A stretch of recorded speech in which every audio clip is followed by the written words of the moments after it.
Hi grade fours and welcome back. Today we are going to talk all about poetry, and we are going to talk about what makes poetry special and how it's different than other kinds of writing. And we're going to try and answer the question of why a poet might choose to use poetry instead of one of those other types of writing that we have looked at this year. So the big question to answer those things that we have to ask is, what makes poetry different? How is it different, and what does it use that is different than other types of writing?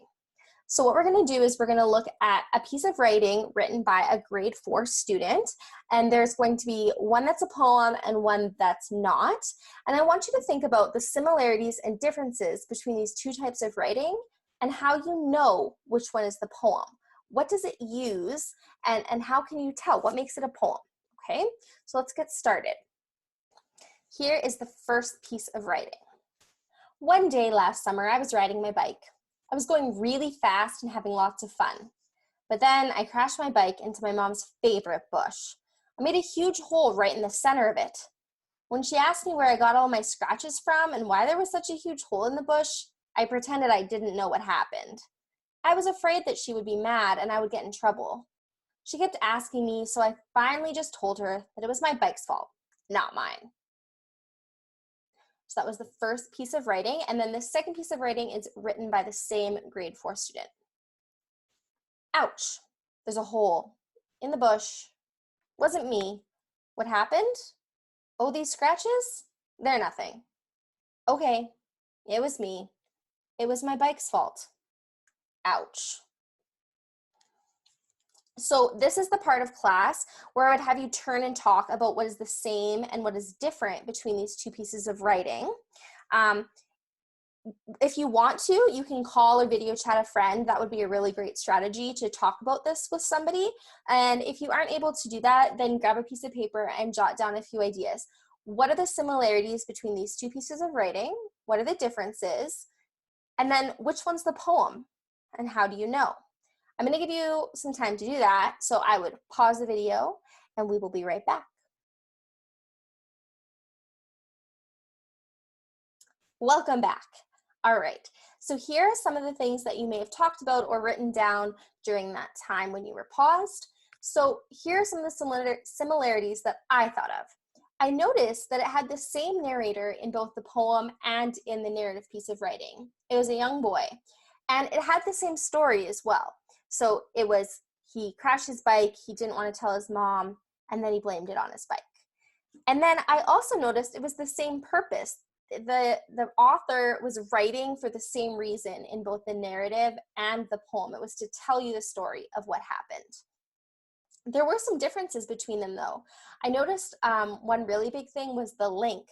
The poem was shorter, both in the number of words and the length in total, and also each line, sometimes it was only one word.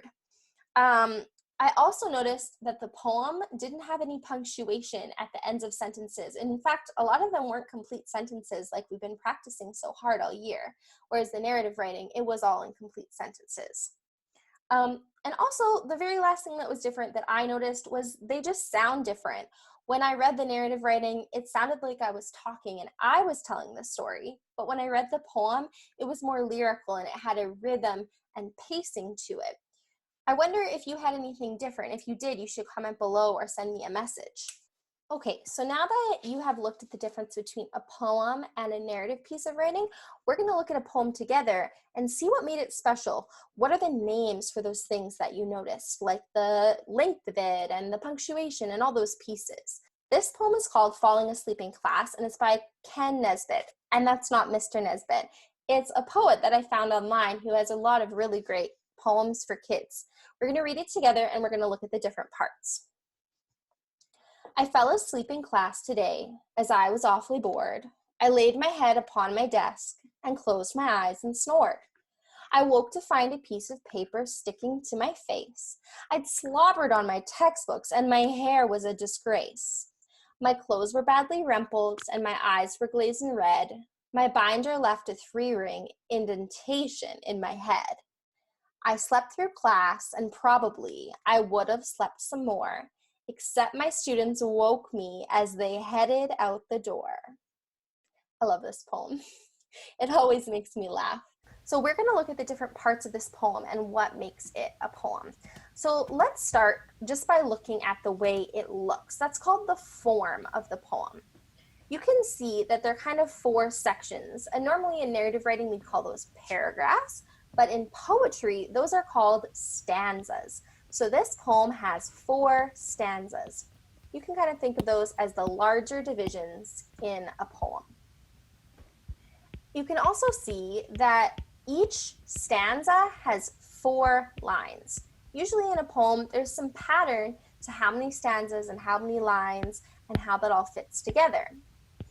If we look more specifically at each line, we can kind of see some similarities in the number of words or the number of syllables, and it creates that pacing where when I read it, I said, I fell asleep in class today as I was awfully bored.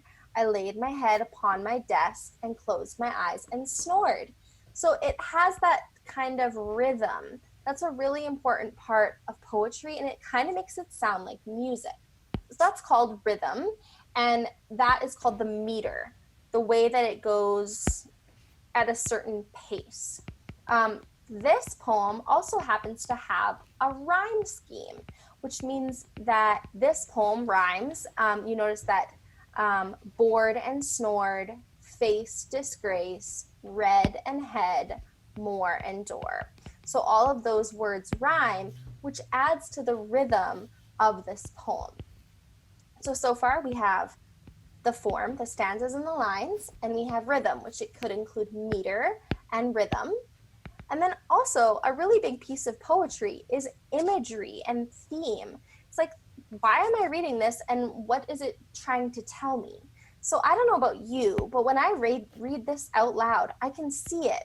And it's really funny because when I go through, at first, I imagine a student laying their head upon their desk and snoring softly, slobbering on their textbooks with their hair a mess. And then by the end, that last line, I would have slept some more, except my students woke me as they headed out the door, and snap, all of a sudden that image switches in my mind, and now I imagine myself sleeping, and it totally changes the imagery of the poem. So those are the main parts of a poem, and we're going to practice identifying them. How many stanzas are there? How many lines are there? And what is the theme and imagery? Why is this being written?